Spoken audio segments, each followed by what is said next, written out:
प्रिय विद्यार्थियों, आज इस कक्षा में कक्षा बीए प्रथम वर्ष विषय राजनीति विज्ञान प्रश्न पत्र प्रथम राजनीति विज्ञान के मूल आधार के अंतर्गत आज का हमारा अध्ययन का टॉपिक है लोक कल्याणकारी राज्य, जिसे इंग्लिश में वेलफेयर स्टेट कहते हैं। इसके अंतर्गत आज दो बिंदुओं पर चर्चा करेंगे। लोक कल्याणकारी राज्य की धारणा का उदय और उसका अर्थ, और लोक कल्याणकारी राज्य के प्रमुख लक्षण क्या है।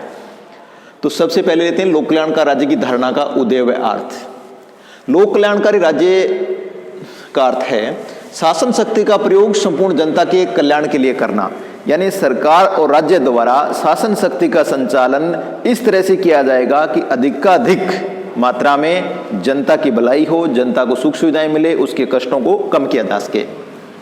प्राचीन काल में भारत में प्रचलित राम राज्य की धारणा भी लोक कल्याणकारी राज्य का एक पूर्व संकेत है। महाभारत, पाराशर की स्मृतियां, मार्कंडेय, मनु और याज्ञवल्क्य की विचारधारा में भी हमें प्रत्यक्ष या अप्रत्यक्ष रूप से लोक कल्याणकारी राज्य के पूर्व संकेत मिलता है। प्लेटो व अरस्तु का नैतिक राज्य भी कल्याणकारी राज्य की ओर हमें प्रेरित करता है। अरस्तु ने कहा है राज्य का अस्तित्व है, राज्य जीवन के लिए अस्तित्व में आया है और सद जीवन के लिए अस्तित्व में बना हुआ है, यानी अच्छा जीवन प्रदान करने के लिए राज्य बना हुआ है। 1848 ईस्वी में कार्ल मार्क्स व उनके मित्र एंजल्स ने साम्यवादी घोषणा पत्र लिखा, और साम्यवादी घोषणा पत्र में भी उस वर्ग की आवाज है जो वंचित है सुविधाओं से, उसकी भलाई का मार्ग प्रशस्त किया गया है। यानी कार्ल मार्क्स कहता है कि दो वर्ग हैं, एक सुविधा संपन्न साधनों वाला और एक साधनहीन। जो साधनहीन है उसको सुविधाएं प्रदान करना ही इस रचना का उद्देश्य है, उसके दर्शन का उद्देश्य है, और वो संघर्ष द्वारा वो प्राप्त कर लेगा और समाज में वर्ग विभाजन है वो समाप्त हो जाएगा।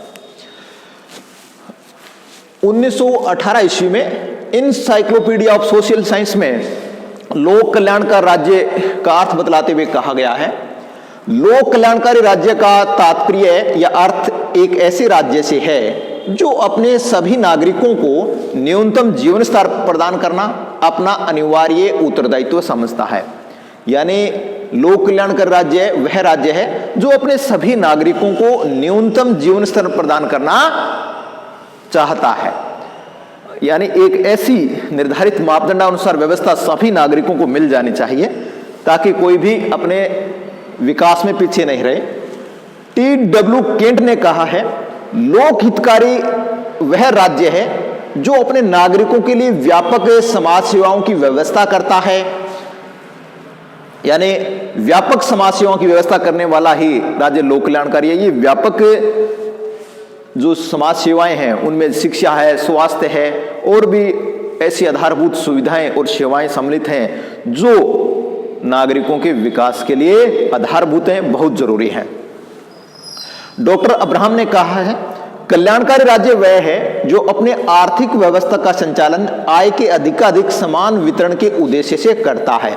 यानी डॉक्टर अब्राहम ने आर्थिक समानता या आर्थिक वितरण को ही उद्देश्य से कल्याणकारी राज्य का अर्थ लिया है। होममैन ने कहा है, कल्याणकारी राज्य दो अतियों में एक समझौता है, यानी दो अतिवादी दृष्टिकोण है उनमें एक समझौता है, जिसमें एक तरफ साम्यवाद है और दूसरी तरफ अनियंत्रित व्यक्तिवाद है। यानी दो अतिवादी दृष्टिकोण साम्यवाद और अनियंत्रित व्यक्तिवाद के बीच समझौता है, उनके बीच का मार्ग है, ये माना है होममैन ने। यानी कुछ अच्छाइयां साम्यवाद की कल्याणकारी राज्य ग्रहण करता है और कुछ अच्छाइयां अनियंत्रित व्यक्तिवाद उसकी ग्रहण करता है और अपने कल्याणकारी राज्य की विचारधारा को नया रूप देता है।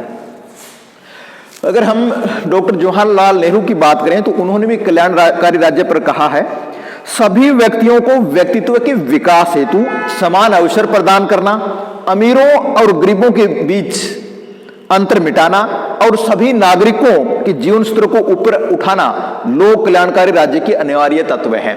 यानी जवाहरलाल नेहरू ने लोक कल्याणकारी राज्य की 3 अनिवार्य तत्व माने हैं।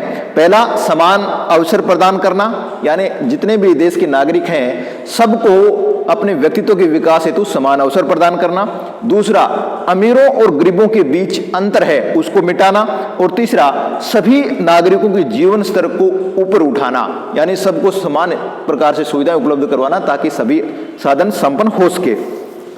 कल्याणकारी राज्य को परिभाषित करते हुए 1954 में मैसूर विश्वविद्यालय में दीक्षांत भाषण देते हुए न्यायाधीश छागला ने लोक कल्याणकारी राज्य की सही धारणा को व्यक्त करते हुए कहा था, लोक कल्याणकारी राज्य का कार्य एक ऐसे पुल का निर्माण करना है जिसके द्वारा व्यक्ति जीवन की पतित अवस्था से निकलकर एक ऐसी अवस्था में प्रवेश कर सके जो उत्थानकारी और उद्देश्यपूर्ण है। लोक कल्याणकारी राज्य का यथार्थ उद्देश्य नागरिक द्वारा सच्ची स्वतंत्रता के उपभोग को संभव बनाना है। न्याय छागला जी ने भी यही बात दोहराई है। उन्होंने थोड़े शब्दों का भिन्न प्रयोग किया है। यानी हम ये कह सकते हैं कि लोक कल्याणकारी राज्य अपने सभी नागरिकों को एक न्यूनतम जीवन स्तर की गारंटी देता है ताकि वो व्यक्ति अपने व्यक्तित्व का समग्र विकास कर सके, संपूर्ण विकास कर सके।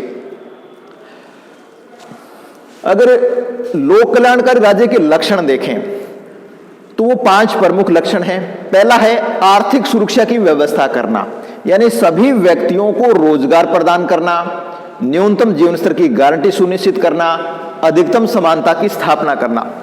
दूसरा, राजनीतिक सुरक्षा की व्यवस्था, लोकतंत्रीय शासन की स्थापना, नागरिक स्वतंत्रताओं की व्यवस्था। तीसरा, सामाजिक सुरक्षा की व्यवस्था, सामाजिक समानता के आधार पर सामाजिक सुरक्षा सुनिश्चित की जाएगी। इसमें जाति, धर्म, लिंग आदि के आधार पर बिल्कुल भी भेदभाव नहीं होगा, सबके साथ योग्यता के अनुरूप व्यवहार किया जाएगा। चौथा, राज्य के कार्य क्षेत्र में वृद्धि, यानी लोक कल्याणकारी राज्य की अगर हम देखें तो बहुत सारे कार्य हैं वो राज्य के कार्य हो जाते हैं। जो पुलिस राज्य की धारणा थी वो समाप्त हो जाती है और लोक कल्याणकारी राज्य के कार्यों में बढ़ोतरी हो जाती है। अंतर्राष्ट्रीय सहयोग की भावना, लोक कल्याणकारी राज्य विभिन्न संकटों के समय मानवता की भलाई के लिए एक राज्य या एक देश का दूसरे देश के सहयोग का समर्थन करता है, अंतर्राष्ट्रीयता की भावना का समर्थन करता है। तो ये लोक कल्याणकारी राज्य के प्रमुख लक्षण थे। अगर हम व्यवहार में देखें तो भारतीय राज्य भी एक लोक कल्याणकारी राज्य है। हम अपने स्तर पर भी देखें, क्लास के स्तर पर, महाविद्यालयों या कॉलेज के स्तर पर देखें तो विद्यार्थियों को विभिन्न प्रकार की छात्रवृत्तियां प्रदान की जा रही है।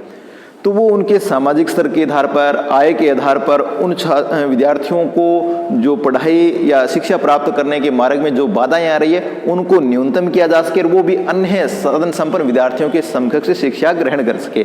तो लोक कल्याणकारी राज्य का आदर्श वो भारत में भी लागू है, भारत के विभिन्न प्रांतों राज्यों में भी लागू है और दुनिया में वर्तमान में लोक कल्याणकारी राज्य की विचारधारा है लोकप्रिय होती जा रही है और अधिक से अधिक सुविधाएं, अधिकार, अवसर सरकारें और राज्य जनसाधारण को प्रदान करने का प्रयास कर रहे हैं। अगली कक्षा में हम लोक कल्याणकारी राज्य के कार्यों के बारे में जानेंगे। धन्यवाद।